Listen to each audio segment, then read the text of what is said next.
Bendiga. Voy a mover esto un poquito.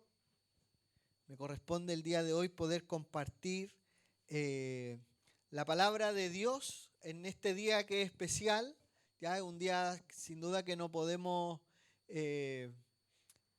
digámoslo así, desentendernos de lo que significa, ¿no es cierto?, para la iglesia. Hoy en la mañana me levanté temprano, cosa rara en mí, un día feriado. Y fui a comprar pan en la mañana y cerca de nuestra casa hay una iglesia que se junta en un salón municipal y tenían autos pintados, globos, banderas.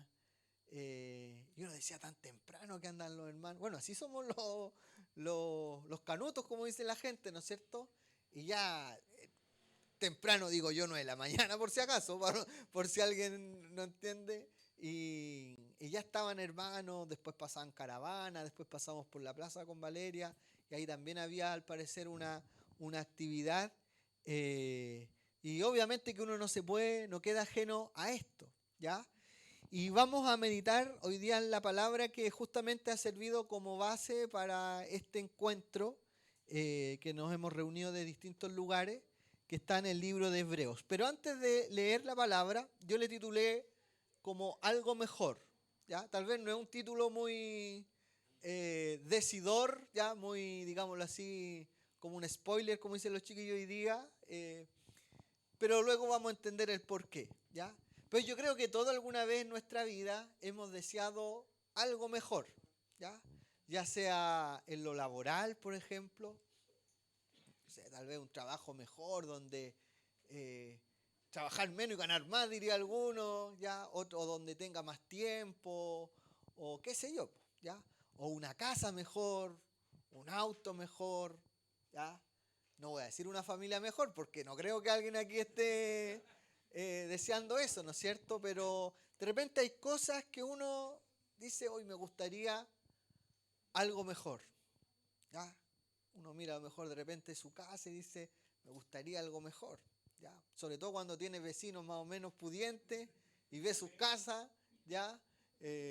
Acá al frente, por ejemplo, una casa muy bonita, no digo que esta no sea bonita, pastor, ¿ya? Pero al frente, al frente hay una muy bonita y como que uno igual ahí aparece no sé si será envidia, pero como ese anhelo, ese deseo, ¿ya? O a veces cosas más pequeñas, pero que uno dice, oye, algo mejor, ¿ya? Yo creo que todos alguna vez hemos deseado algo mejor, ropa mejor, qué sé yo, un montón de cosas que a lo mejor han pasado por nuestra cabeza. ¿Y por qué algo mejor? Porque justamente esta frase la extraigo del texto base de esta tarde, que está en Hebreos capítulo 11, versículos 39 al 40. Esta es la versión NTV o Nueva Traducción Viviente, ¿ya? Y que lo describe con estas palabras. Dice, debido a su fe, todas esas personas gozaron de una buena reputación. ¿Ya? La Reina Valera habla de buen testimonio, ¿ya? Que en este caso vienen a ser sinónimos. Gozaron de una buena reputación, aunque ninguno recibió todo lo que Dios le había prometido. Grábese esa frase, ¿ya? Aunque ninguno recibió todo lo que Dios le había prometido. Pues Dios tenía preparado algo mejor para nosotros. Amén. Algo mejor para nosotros. ¿Ya? Bueno, este texto, seguramente si alguien lo leyó antes, está en el famoso pasaje de Hebreos 11, donde se habla acerca de la fe. ¿Ya? Nuestro pastor Marcelo nos hablaba en el encuentro de varones, imagino que a lo mejor en el de mujeres también se citó. Ese es un capítulo que parte con esa frase, ¿no es cierto? La fe es la certeza de lo que se espera, la convicción de lo que no se ve. Y luego el autor comienza a dar ejemplos, un sinnúmero de ejemplos. Y esos ejemplos se basan en personajes de la historia hebrea, porque esta es una carta que está justamente pensada para los hebreos. Entonces recurre a las historias del Antiguo Testamento. y habla de los próceres del Antiguo Testamento, por la fe Adán, por la fe Abel, por la fe Noé, por la fe Enoc, por la fe Abraham, y así comienza a mencionar una serie de hombres, de mujeres también menciona, que, digámoslo así, vivieron una vida de fe. Fueron personas que se destacaron por esa historia de fe. Sutilmente, lo que en cierta medida intenta hacer ahí el autor es dar cuenta que esas personas, a pesar que eran personas, digámoslo así, del antiguo pacto, lo que marcó la diferencia no fueron sus obras. El autor quiere hacer como esa diferenciación. No se destacaron por ser grandes observadores de la ley, como en el sentido de las obras de la ley, sino que es más bien por la fe. ¿Ya? Entonces él quiere poner ese como contraponer esa idea, ¿ya? Es decir, esta idea de la fe no es nueva, sino que viene ya desde el Antiguo Testamento. Pensemos que los judíos, los hebreos, pensaban mucho en esta idea de tenemos que cumplir con la ley, guardar el sábado, guardar las fiestas. Y en cambio acá dice, pero ojo, lo que hicieron ellos, finalmente por lo que destacaron, era por su fe. Y habla una serie de nombres. Incluso dice luego, unos versos antes de lo que leímos, dice, y me faltaría tiempo para seguir nombrando a, por ahí habla de Jefté, ¿cómo? Gedeón, ¿ya? Sansón, y todos los que vinieron después, David, Salomón. Bueno, Salomón ahí tuvo después ahí un lado A y un lado B, ¿ya? ¿No es cierto? Y tantos más. Y algunos se destacaron por la fe, porque tuvieron grandes victorias, digámoslo así, pero también otros por su fe frente a la resistencia. Fueron vituperiados, en algún momento dice, algunos fueron aserrados, significa que fueron cortados con sierra, ¿ya? Según la tradición judía, a Isaías lo cortaron con sierra en la época del rey Manasés, ¿ya? Pero dice, pero aún así ellos se destacaron por su fe. Pero el pasaje termina con este verso, esto está ya al final de ese relato, dice, debido a su fe, que vuelve a reponer eso, si avanzamos, Mical, por favor, debido a su fe, todas estas personas gozaron de una buena reputación. O, como dice la Reina Valera, ¿no es cierto?, gozaron de un buen testimonio.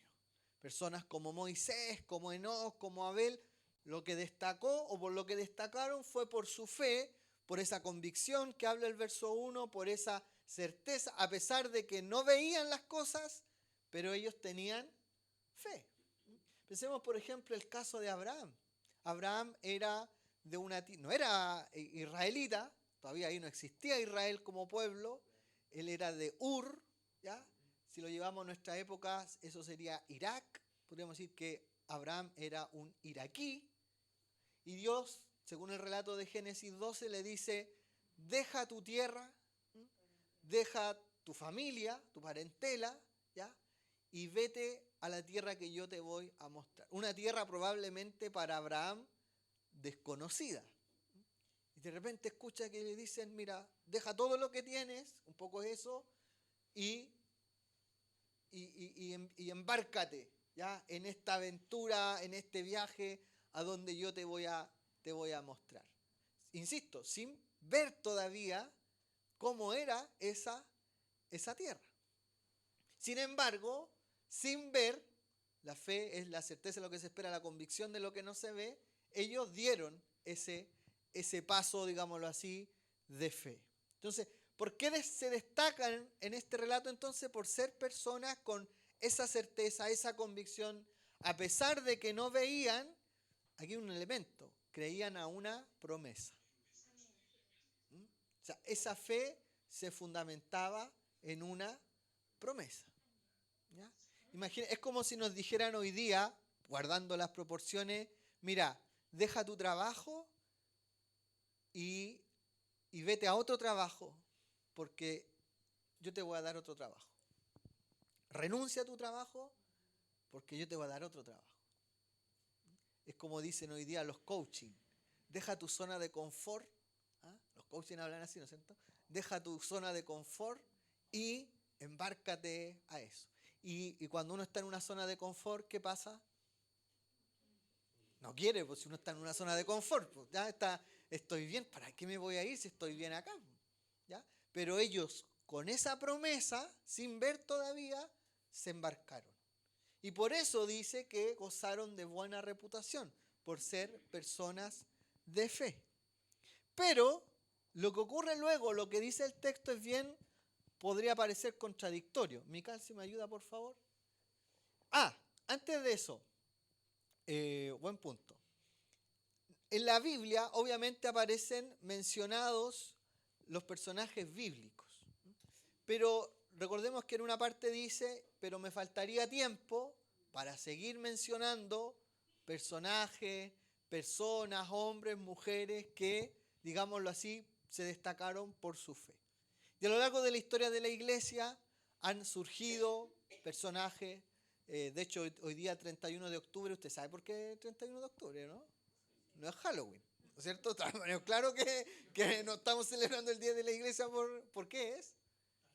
La Reforma. Pero ¿qué ocurrió específicamente un día como hoy? Martín Lutero funó a la Iglesia Católica en el modo antiguo, ¿no es cierto? Clavó las tesis ¿ya?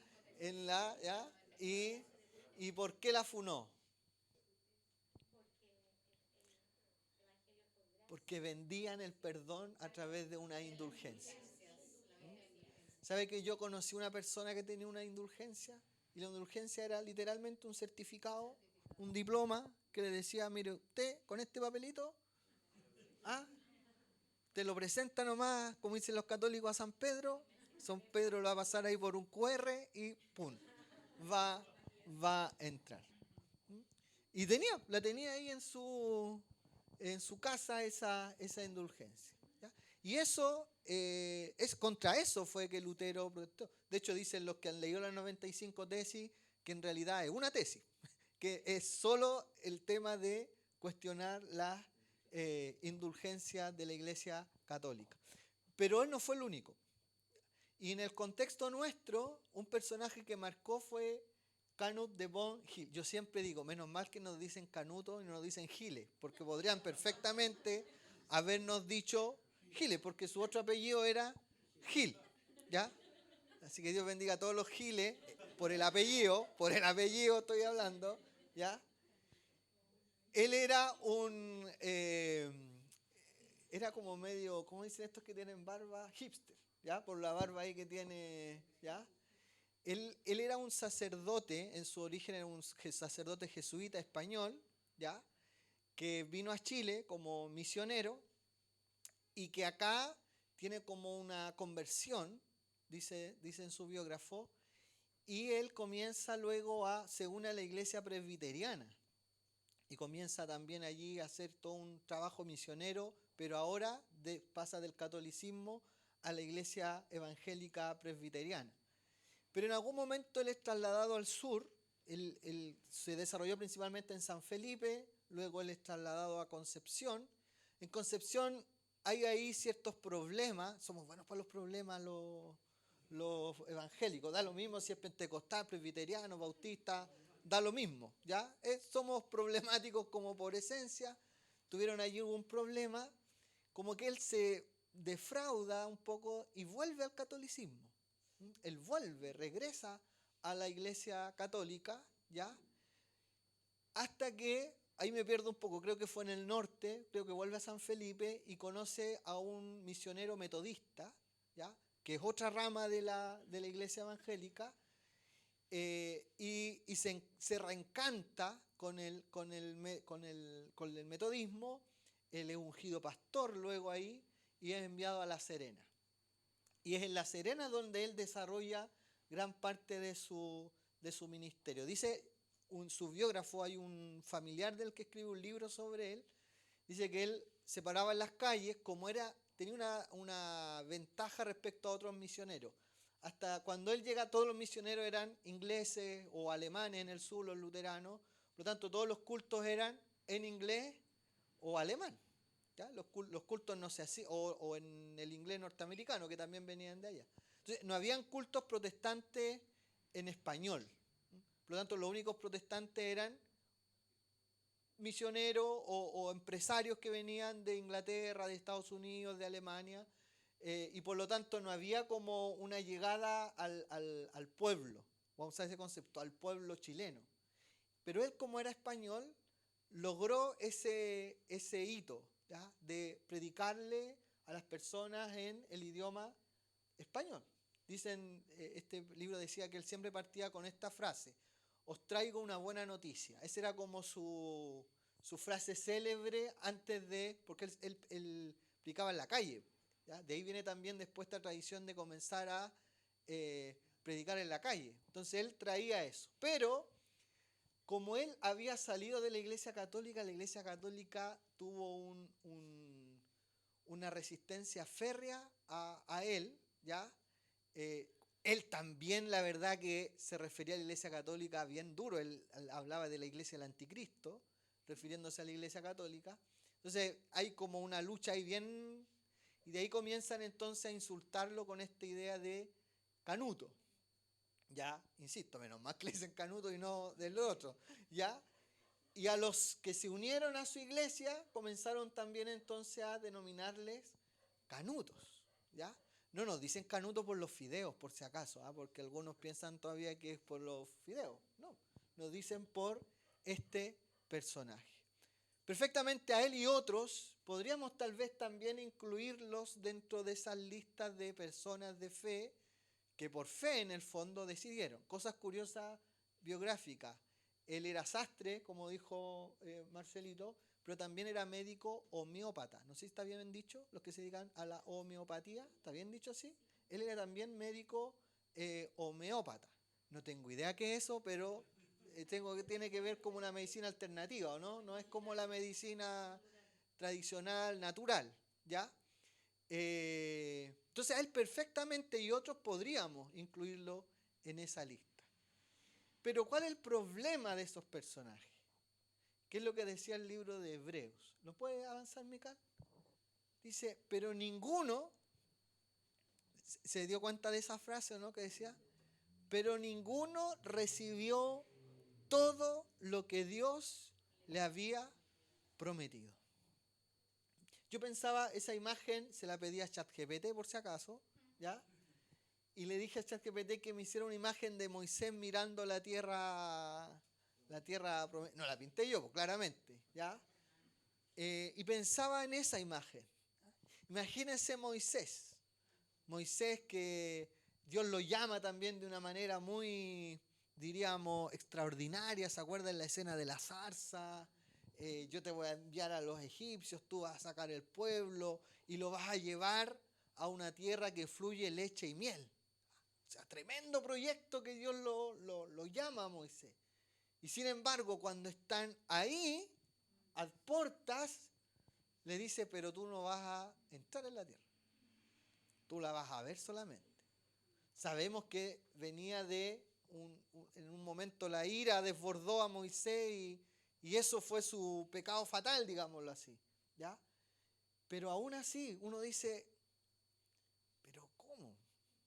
Tanto trabajo, tanto viaje, tantas rabias también que pasó Moisés, ya que varias veces lo cuestionaron, que varias veces los israelitas le decían, oye, en Egipto estábamos mejor, teníamos melones, sandías, eran como los verduleros que pasaban por la casa, y acá nos morimos de hambre, y Moisés tenía que ir allá donde Dios, decirle, Dios, ya, por favor, y tantas cosas para que al final solamente diga, pero ¿sabes qué? Tú no vas a entrar.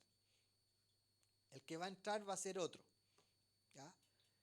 Y eso le pasó a varios personajes que Dios les prometió, ¿no es cierto? Pero pensemos en Abraham, que Abraham llega a la tierra prometida, pero después su familia, Jacob, tienen que ir a Egipto porque la tierra prometida había sequía. Entonces, ninguno dice recibió todo, no dice que no recibió nada, pero ninguno recibió todo lo que Dios le había prometido. ¿Qué pasa cuando a nosotros nos prometen algo y ese algo no se cumple del todo. ¿Qué pasa en el ser humano cuando eso ocurre? Nos frustramos, ¿no es cierto? Nos enojamos a lo mejor. El sindicato ya también. Alguno a lo mejor llora. ¿Ya?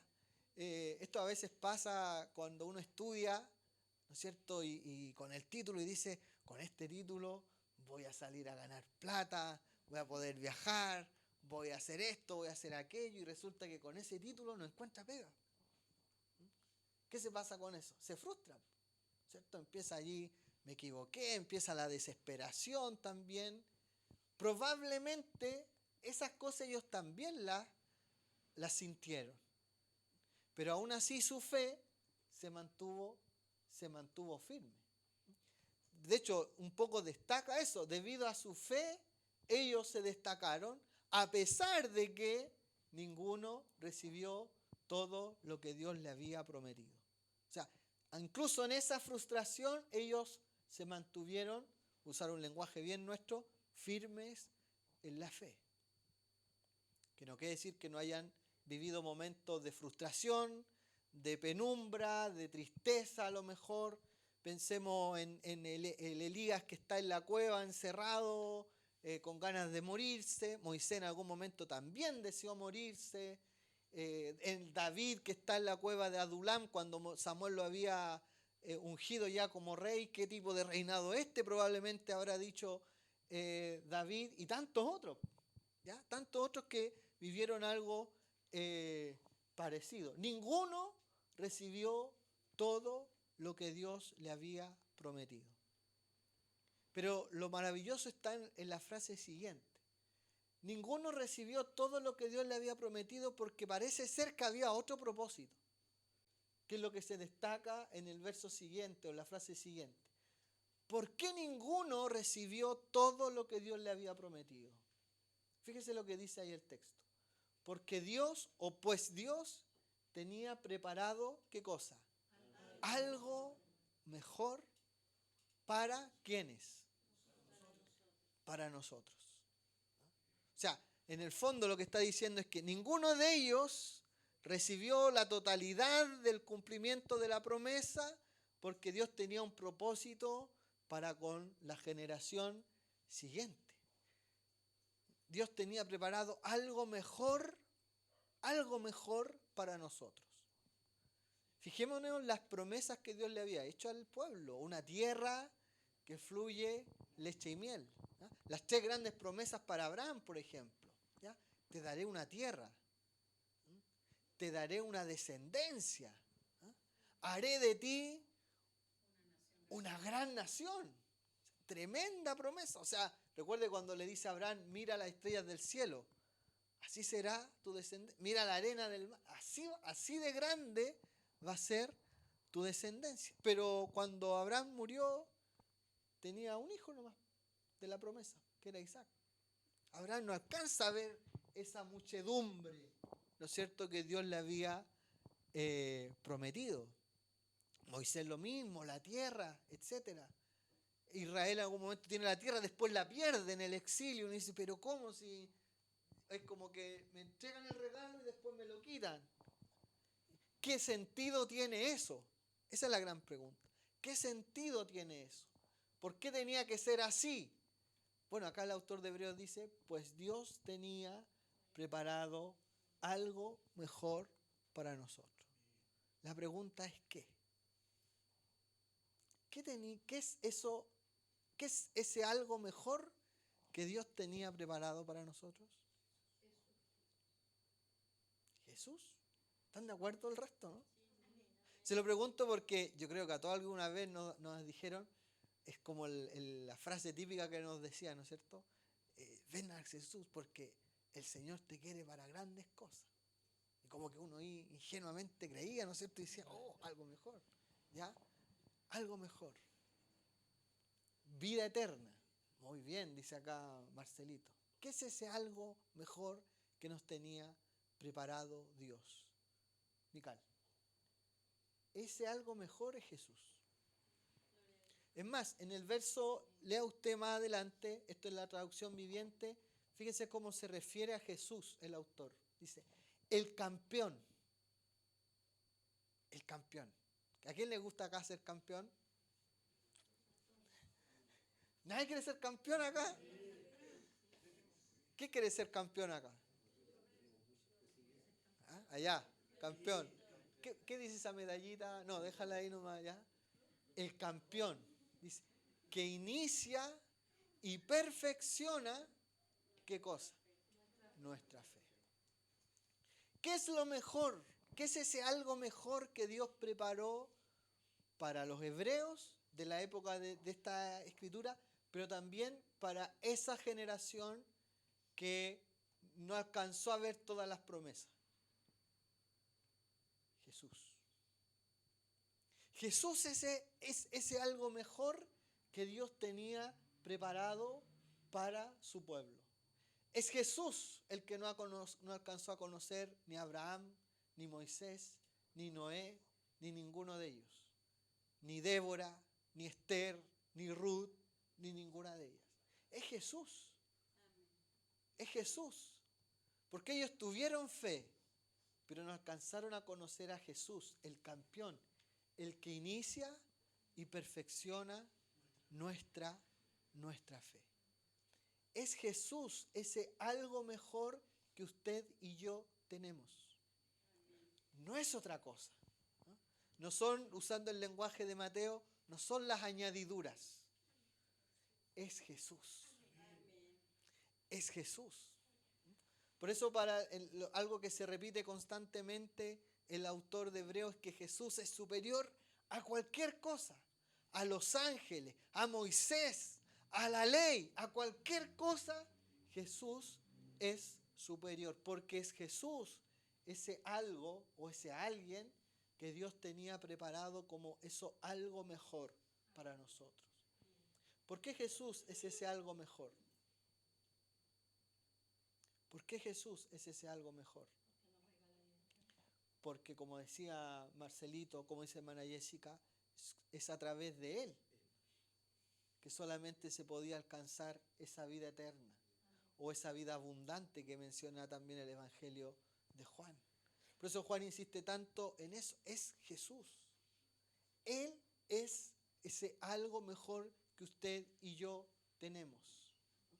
No somos mejores por nuestras capacidades, por nuestras habilidades, ¿ya? Sino que somos mejores porque Jesús vive en usted y en mí, porque le hemos conocido, porque Él nos ha bendecido, Él nos ha restaurado. Mire, con esto termino, mire lo que el apóstol Pablo le escribe a los Corintios. No lo noté allá, está acá. Breve contexto. El apóstol Pablo en algún momento de su vida, él se destacó por ser un misionero. Y en algún momento llega a la región de Grecia. En la época de Pablo todavía quedaban resabios de esa Grecia potente, culturalmente hablando, de esa Grecia grande, digámoslo así, por la influencia que tuvo. Y una de las cosas importantes que hace Pablo es que en algún momento visita Atenas. Eso está en el libro de Hechos, capítulo 17. Léalo después cuando tenga tiempo en su casa.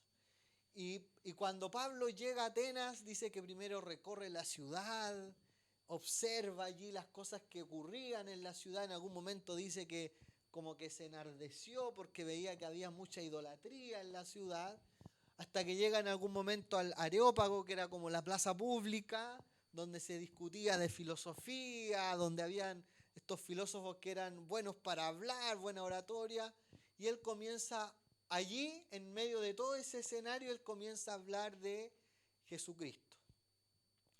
Pero Pablo usa una estrategia distinta a la que había usado en otros lugares. Comienza a hablar de filosofía. Y incluso comienza a citar a poetas griegos. Los poetas eran filósofos, ¿ya? Los comienza a citar. Es como que está de tú a tú, ¿no es cierto? Comienza a hablar en el mismo idioma de todos los que estaban allí. Pero pasa algo, que allí no le va bien. Dice que no se convirtió muchas personas Y como que eso en Pablo le generó como cierta, lo que hablábamos al principio, como cierta frustración. Yo imagino, no lo dice la palabra, pero yo imagino que seguramente Pablo en su mente pensó, bueno, si aquí comienzo a hablar de tú a tú con ellos, la hago, ¿cierto? Porque voy a estar de tú a tú, pero resulta que la estrategia no le funcionó a Pablo. Los resultados que él esperaba no se cumplieron. Su expectativa, probablemente las altas expectativas que él tenía, no se cumplieron. Y de Atenas se va a Corinto. Y en su carta a los Corintios, Pablo dice lo siguiente: amados hermanos, la primera vez que los visité, que fue justamente después de haber estado en Atenas, lo que algunos llaman incluso el fracaso de Pablo en Atenas, cuando se va a Atenas, no dice que nadie se convierte en Atenas. Algunos se convirtieron, pero probablemente él esperaba mucho más. Entonces cuando va a los Corintios, luego le escribe: cuando fui por primera vez, fíjese estas palabras, no me valí o no usé de palabras elevadas. Corinto también era una ciudad griega. Pero cuando fui allá no usé la misma estrategia. No me valí de palabras elevadas ni de una sabiduría impresionante para contarles acerca del plan secreto de Dios. O sea, todo lo que hice en Atenas lo dejé guardado en un cajón. Pues decidí que mientras estuviera con ustedes, esta frase me gusta mucho, olvidaría todo, excepto una cosa: a Jesucristo. A Jesucristo, dice, el que fue crucificado. Me acerqué a ustedes en debilidad, no como en Atenas, sino en debilidad, con timidez, dice, con timidez y temblor. Y mi mensaje y mi predicación fueron muy sencillos. En lugar de usar discursos ingeniosos y persuasivos, confié solamente en el poder del Espíritu Santo. Y luego más adelante dice, no la sabía, me saltó unos versos, voy a leer de anterior. Solamente en el poder del Espíritu Santo. Lo hice así para que ustedes no confiaran en la sabiduría humana, sino en el poder de Dios.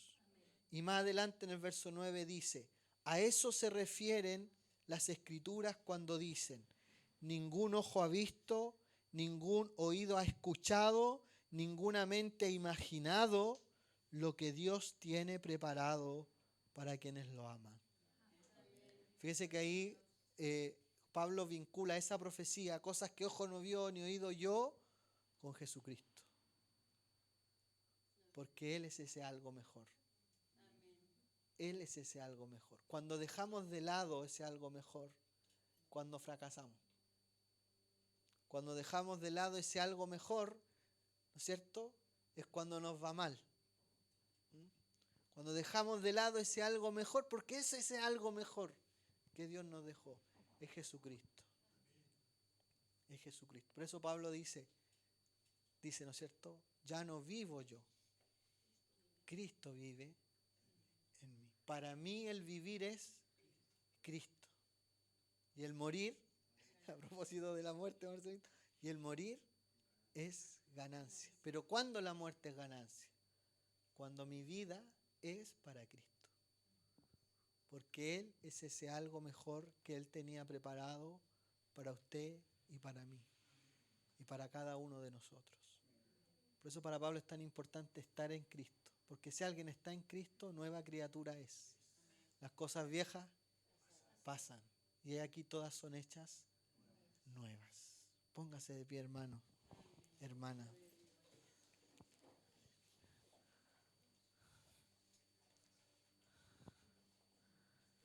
No hay nada que se le compare a Jesús.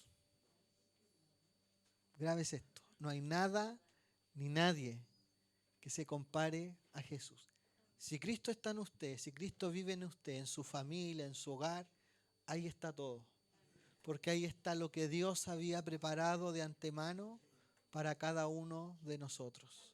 En Él se cumplen todas las promesas, ¿ya? En Él se cumplen todas las promesas.